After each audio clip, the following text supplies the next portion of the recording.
আজ বেরিয়ে পড়লাম শ্যামসুন্দরী মায়ের উদ্দেশ্যে। আর শ্যামসুন্দরী মায়েরকে দর্শন করতে গিয়ে যে এত বড় বিপদে পড়তে হবে, যেহেতু আমার কোনোদিন এই সাইডটাতে আসা নেই, তাই একা একা ঘুরছি। দেখো আমার সঙ্গে কেউ নেই, আর অচেনা জায়গায় এলে যাওয়া হয়, লোকের কাছ থেকে শুনে শুনে আমি যাচ্ছি মায়ের মন্দিরে।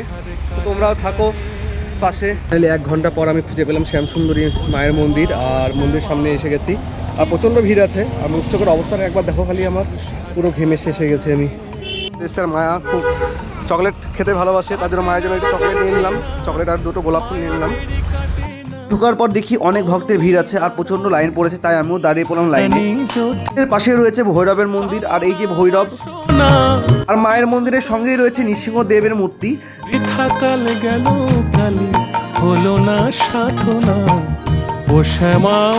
তো আমি মায়ের জন্য যে গোলাপ আর চকলেটটা নিয়েছিলাম সেটা দিয়ে দিলাম।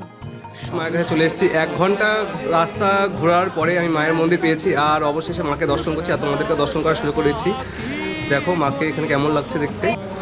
আর মা এখানে ছোট বালিকা রূপে পূজা হয়, আর মা এখানে অতি অতি অতি মিষ্টি দেখতে মাকে, একবার দেখো। মায়ের কৃপায় একটি চকলেট আর মায়ের আশীর্বাদী ফুল আমাকে দিয়ে দিল পুরোহিত। জয় মা শ্যামসুন্দরীর জয়। তুমিও ভালো থেকো মা, আমাদেরকেও ভালো রেখো। জয় মা।